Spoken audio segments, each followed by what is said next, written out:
What can you tell me if I say that this man that is reading the Bible, that is very near to the church, is actually a teenager Joseph Stalin that would later govern the Soviet Union with an iron hand and also would almost go to war with the US over Europe and could have in his hands almost half of the world. So, but that's the case. So let's get into this.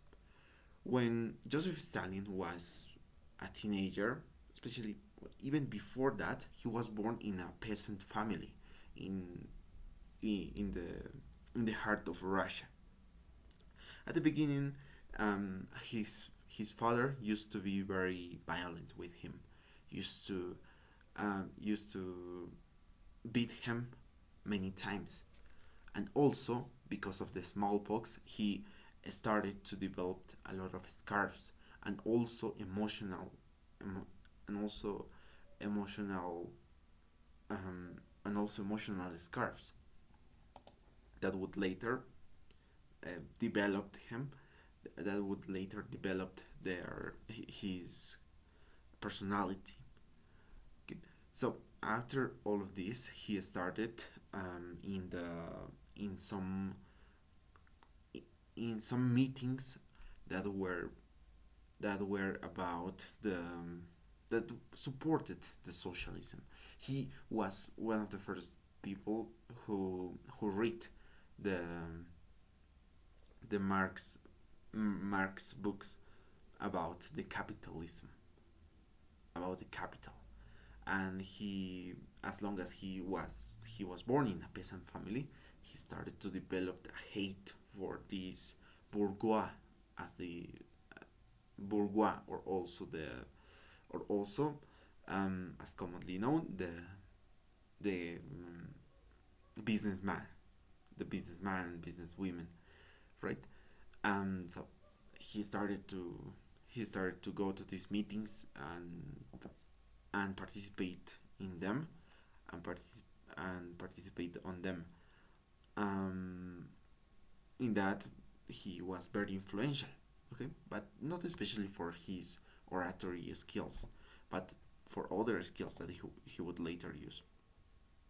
He started in the socialist committee as a secretary that could design, that could assign roles to other people. It was apparently non-important position, but he would use it very, very, very mighty and also very intelligently.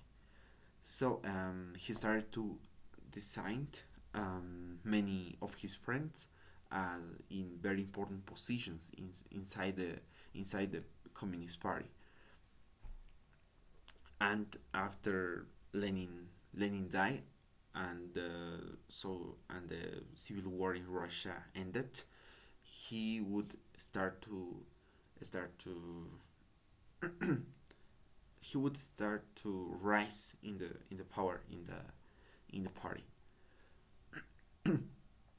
He would also um, he would also kill some opposition members inside the party to maintain his power. For example, one of the biggest and most important events was the gulags. In the gulags were very similar the to the camps that the Nazi Germany used to have, but here he would send the people who were against him, so their oppositors, their oppositors. He would send to these gulags where they would start to work to death or have many injuries or maybe even not food and so on. Okay.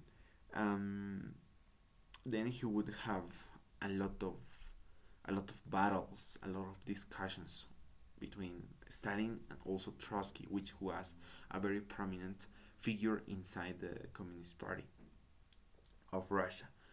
Um, Trotsky was his major enemy, his major rival, we can say.